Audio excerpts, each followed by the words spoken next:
Assalamualaikum warahmatullahi wabarakatuh.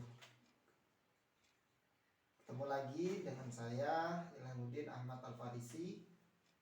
Hari ini insya Allah saya akan berbagi kepada teman-teman seluruhnya tentang momen spesial Hari Santri 22 Oktober 2023. Jihad Santri, jayakan negeri. Teman-teman, santri, ketika kita mendengar kata santri, tentu kita membayangkan bahwasannya santri itu adalah seseorang yang belajar di sebuah pondok pesantren. Santri yang mungkin ada di benak kita adalah seorang yang memakai sarung. Santri mungkin di beberapa pandangan hanya dimaknai atau dipersepsikan sebagai seorang yang hari-harinya tidak jauh dari membawa buku, kemudian pakai sarung, pakai peci, ke masjid, tidur, makan, dan tidak melakukan hal-hal yang lain. Jangan salah. Santri tidak hanya mereka atau mengerjakan aktivitasnya secara monoton seperti itu. Santri di era ini sudah banyak belajar berbagai hal, khususnya terkait tentang digitalisasi dan lain sebagainya. Santri saat ini sudah melek dengan teknologi. Terbukti dengan banyaknya pondok pesantren yang juga menerapkan dalam sistem kurikulumnya untuk membekali para santri untuk menghadapi tantangan pada zaman mendatang. Itulah santri. Mereka adalah orang-orang yang notabene belajar ilmu agama tetapi tidak melupakan ilmu dunia. Sesuai tagline dari pemerintah bahwasanya jihad santri, jayakan negeri. Maka sudah saatnya saat ini seluruh santri dimanapun mereka berada, baik di pondok modern ataupun pondok tradisional atau tradisional yang memadukan dengan sistem modern, seluruhnya mempunyai andil untuk menjayakan negeri. Nah, berbicara tentang santri, kita berbicara tentang banyak sekali pahlawan, ulama, politikus, tokoh-tokoh yang ada di Indonesia ini yang mereka juga seorang santri. Santri adalah sebuah gelar. Santri adalah identitas yang tidak akan pernah mati. Santri dari semenjak dia masuk atau belajar ilmu agama, kemudian sampai mati, dia tetap seorang santri. Kita lihat kiprah bagaimana Kiai Haji Idam Khalid sebagai ketua PBNU pertama. Beliau seorang santri. Kita melihat Kiai Haji Hashim Muzadi, seorang santri, dan juga pernah menjabat sebagai ketua PBNU. Kita melihat banyak sekali di antara para tokoh-tokoh nasional yang juga seorang santri. Nah, oleh karena itu saat ini sudah tidak ada dikotomi, sudah tidak ada batasan bagaimana seorang santri harus berkiprah. Apakah dia harus berkiprah di ranah pendidikan saja, ataukah dia bisa memperluas jejaringnya, memperluas channelnya, networkingnya ke segala lini.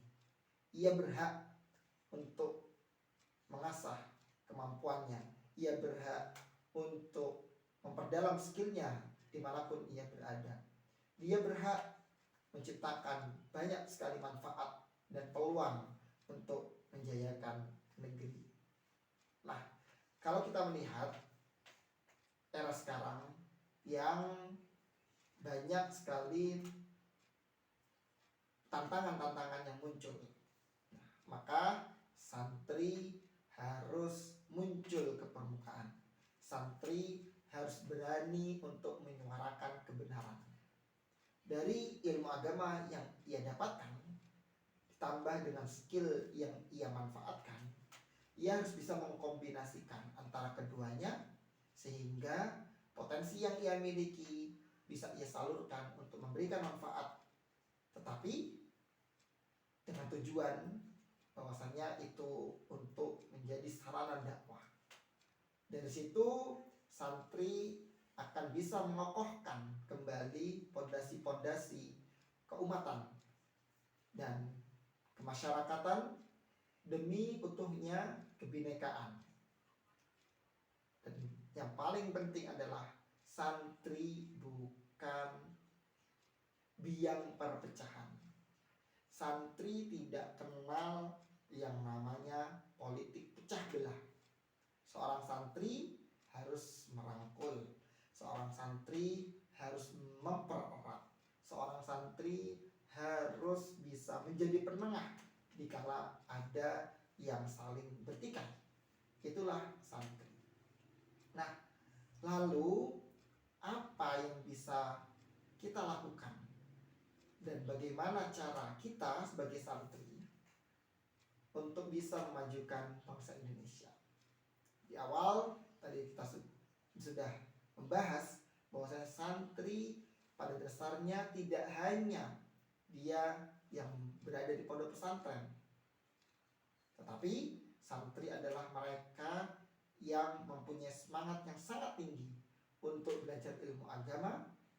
Kemudian dia juga mempunyai semangat yang sangat tinggi untuk mengamalkan ilmunya di berbagai lini dalam kehidupan masyarakat. Itulah titik atau itulah identitas seorang santri. Ia tidak rela melihat banyaknya penjajahan. Ia tidak rela melihat banyaknya perpecahan. Ia tidak rela melihat banyaknya kezoliman. Maka santri harus mempunyai sikap. Santri harus mempunyai prinsip untuk bisa membuat perubahan yang lebih baik. Kemudian bagaimana kita bisa menjadi seorang santri yang bisa berbuat yang bermanfaat? Dari mana kita bisa membuat perubahan itu terjadi? Jawabannya adalah dimulai dari diri kita sendiri. Kita mulai dari yang paling kecil. Dimulai dari sekarang. Misalnya, kita bisa memanfaatkan ilmu yang kita pelajari selama di pondok atau di luar pondok yang notabene itu adalah ilmu yang sangat bermanfaat dalam masyarakat. Kita bisa mendayagunakan itu seluruhnya untuk bisa membuat perubahan di masyarakat sekitar kita. Nah, tantangannya adalah seberapa kuat mental kita, seberapa kuat jati diri kita. Apakah kita termasuk orang yang terbawa arus atau malah kita yang membuat arus? Inilah pilihan kita. Jadi, seorang santri sebelum terjun ke masyarakat harus mempunyai tekad, harus mempunyai nyali, harus memiliki yang namanya spirit yang kokoh untuk bisa berbuat lebih banyak. Kenapa? Karena itu adalah pondasi, itu adalah modal yang sangat kuat, yang sangat dibutuhkan demi suksesnya kita membuat perubahan-perubahan yang baik dalam sebuah masyarakat. Jika tidak, maka akibatnya kita tidak akan bisa membuat perubahan. Atau jikalau bisa, maka perubahan itu tidak akan terjadi secara mulus, tidak akan merubah dengan maksimal. Oleh karena itu, patut kita semua seorang santri tidak pernah lelah belajar. Kita tidak boleh putus untuk belajar. Saat ini dunia berubah. Digitalisasi sangat masif. Maka seorang santri tidak boleh menutup matanya dari hal-hal yang bersifat teknologi. Ia harus melek, ia harus membuka cakrawala pikirannya, tidak hanya dengan kitab-kitab kuning yang ia baca, tidak hanya dengan kitab-kitab putih yang ia baca, atau kitab-kitab yang lain yang ia baca. Namun santri patut untuk bisa memperbanyak komunitas. Santri wajib kiranya untuk menambah jejaring di luar komunitas pesantrennya, di luar komunitas kajiannya, sehingga dengan itu ia mudah untuk masuk ke segala lini, tentunya dengan niat untuk merubah atau memperluas manfaat. Nah, lalu yang selanjutnya adalah mengapa kita harus melakukan itu seluruhnya? Mengapa harus santri yang menjadi di garda terdepan dalam perubahan? Kok tidak yang lain saja? Kita lihat kilas sejarah bahwasanya dulu para ulama kita, mereka juga ditopang oleh para santri melakukan perubahan-perubahan dalam rangka mewujudkan Indonesia yang merdeka. Mereka ditopang dengan semangat yang itu menuntun mereka untuk bisa merebut penjajahan. Mereka ditopang dengan akidah. Mereka ditopang dengan yang namanya semangat ukhuwah, kebersamaan. Salah satu jiwa yang dimiliki oleh seorang santri adalah jiwa ukhuwah. Ukhuwah adalah kebersamaan yang saat ini pada masa sekarang kita rasakan ukhuwah semakin pudar, ukhuwah semakin terkotak-kotakkan, ukhuwah semakin sulit dirasakan karena ada pihak-pihak yang ingin umat Islam, yang ingin membuat masyarakat terkotak-kotakkan, mengadu domba, menyalahkan, dan lain sebagainya. Maka dengan melihat kondisi seperti itu, patut kiranya kita sebagai seorang santri untuk bisa meluruskan perspektif, menyatukan kembali, merangkul bersama, apapun ormasnya, apapun organisasinya, apapun komunitasnya, jika itu bisa menjadi jalan untuk perubahan yang lebih baik, jalan dakwah pada kedamaian, maka kita lakukan bersama-sama. Kita bergandengan tangan. Kita sampaikan bahwasannya santri tidak sendiri.